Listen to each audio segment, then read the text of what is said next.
talk in this House about all of the supports that we're providing to farmers and the agricultural community in the context of our fight against climate change, Mr. Speaker. But I would also point out that after having Conservative senators threaten female senators on amendments on this bill, this is a Conservative private member's bill that they can prioritize at any moment and bring to a vote in this House. It's up to them. C-334's fate is decided on the Conservative side of the House, Mr. Speaker. The honourable member from Chilliwack Hope.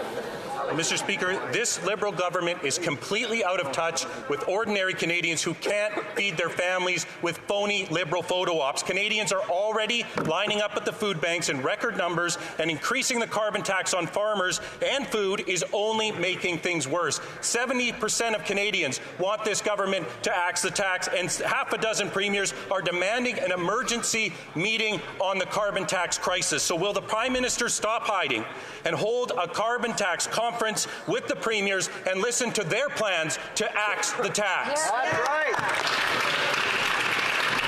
The Honourable Minister for Natural Resources and Energy. Thank you, Mr. Speaker. Again, I would implore the Conservatives in opposition to actually use facts when they actually make statements.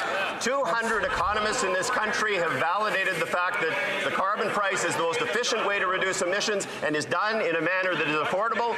When Premier Moe actually came before the committee a couple of weeks ago, journalists actually called the statements that he was making, which are the same as what this fellow is making, a parade of nonsense and completely dishonest. I totally agree. L'honorable député de Charlebourg, Haute-Saint-Charles. The honourable member for Charlebourg, Haute-Saint-Charles. Mr. Speaker, after 8 years of this Liberal Prime Minister, rents have doubled, and our youth can no longer dream of buying a first home. Record lines at food banks. Everything this Prime Minister touches just withers. He's breaking everything in Ottawa, and now he wants to bring his incompetence to Quebec with these centralizing pre-budget announcements. Will the Prime Minister finally understand that this is just making things worse for Quebecers? The Honourable Minister of Housing, Infrastructure and Communities. Mr. Speaker, on the contrary, we are investing to build housing in Quebec. For example, the Accelerated Housing Fund in Quebec has enabled us to sign an agreement with the province, $1.8 billion, to build 8,000 affordable housing units throughout the province. The Conservatives are against that investment. It's incredible. We will continue to invest to improve the situation and build affordable housing more quickly. The Honourable Member. Mr. Speaker, how can we trust this government when we think of the way they manage everything, the border, the armed forces, ArriveCan, EI? Everything this government does goes wrong for 8 years, and now they're adding insult to injury by interfering with Quebec jurisdiction. Does this Prime Minister understand that this will make the situation worse for Quebecers and all Canadians? The Honourable Minister of Public Services. My colleague, the Minister for Housing, spoke about the 8,000 affordable housing units that will be built by Quebec municipalities. We already know that the Leader of the Opposition had 6 affordable housing units built when he was Minister of Housing. And what the member may not know is that his own riding, there is a project that built 163 affordable housing units, which is about 25 times more than his leader managed to build throughout his entire term and throughout the entire country. The Honourable Member for Jonquière. Now, in the expression area of jurisdiction, there's the word jurisdiction. When you have a toothache, you don't call up the barber, and you shouldn't call up the federal government either. Federal dental coverage is still not available, and yet already everyone is mad at Ottawa. Seniors are mad because they were promised free dental care, but instead they're going to have to pay. Dentists are mad because Ottawa is blaming them. And all of this because Ottawa, which knows nothing about the matter, promised free dental care without totting up the bill. Why not instead act like the tooth fairy and slip the money under Quebec's pillow? The Honourable Minister of Health. Mr. Speaker, it is essential that everyone what kind of a suit? Throughout the country and each and every Quebecer A can blue receive tie with a dental pink care. shirt and a gray. That is our that's objective. Awful. And that is what we will do. In the spirit of cooperation, I will continue to work with the government of Quebec. The Bloc Québécois is always trying to pick arguments and find problems, whereas our government is finding solutions and ensuring that everyone gets the health care they need. The Honourable Member for Jonquière. Mr. Speaker, Ottawa could send money to Quebec's health insurance program for dental care. Quebec is ready to do that, but Ottawa is instead creating red tape, redundancy, and is making everyone mad, even though the program hasn't even started yet. With housing, Ottawa could give the money right away, but instead it's going to lead to a constitutional conflict until 2025. The federal government is not like King Midas.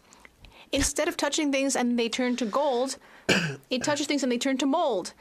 Why continue interfering with Quebec jurisdiction? Why would we let them do that when everything takes longer and is ultimately worse? The Honourable Minister of Health. Mr. Speaker, the system for dental coverage is simple. People will receive a card, and with that card, dentists throughout the country can use the same system as they do with any other kind of dental insurance, and then very easily, patients will receive necessary services. If Quebec wishes to manage the system, that's not a problem. We can work together. However, it's absolutely essential that the service be available immediately for Quebecers, and that's what we'll do. The honourable member from Battleford's Lloydminster. Thank you, Mr. Speaker. After 8 years of this Prime Minister, Canadians are struggling to put food on the table. Food banks received a record 2 million visits in a single month last year alone, and a million more Canadians are expected to visit food banks again this year. The carbon tax is driving up the cost of groceries and everything else. Struggling families are desperate for relief in next week's budget. So, Mr. Speaker, will the Prime Minister axe the carbon tax on farmers so the food prices can go down? The Honourable Minister for Natural Resources and Energy. Thank you, Mr. Speaker. Once again, the honourable member is saying things that are devoid of facts, and in fact, what she is proposing will actually take money away from folks who live on modest incomes. 8 out of 10 families get more money back than they pay in the price on pollution, and it works directly inverse to income. It's those people that live on most modest incomes that would be most impacted by their plan to cut the carbon rebate. That is reckless, that is irresponsible, and it puts at risk people who live in this country on modest incomes.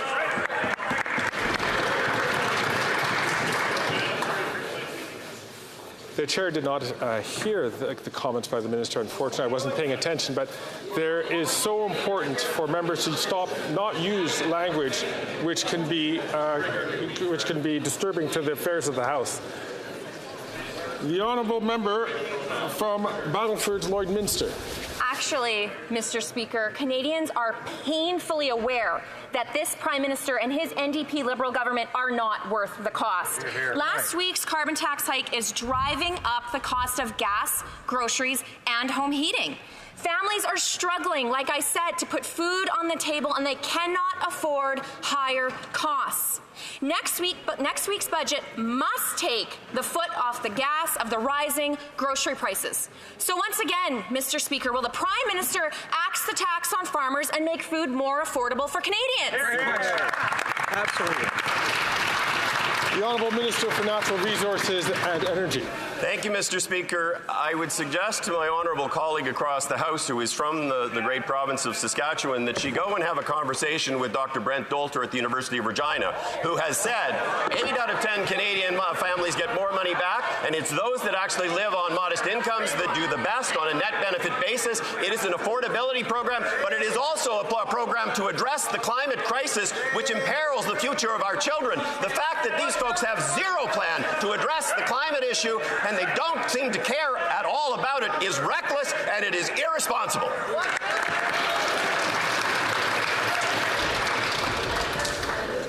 I'm certain all members would like to listen to the honourable member from Northumberland Peterborough South ask his question and to receive a question, an answer and response. The honourable member. Thank you. Mr. Speaker, this Prime Minister has a superpower. It's the ability to spend other people's money. But I'd like to remind him that it's not his money he's spending. It's the hard-earned dollars of Canadians. It's clear he has no respect for Canadians or their hard-earned dollars. Mr. Speaker, he's just not worth the cost.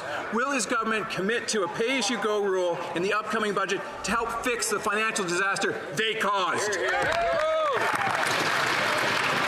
The Honourable President of the Treasury Board. Mr. Speaker, an accurate representation of the facts would be the following.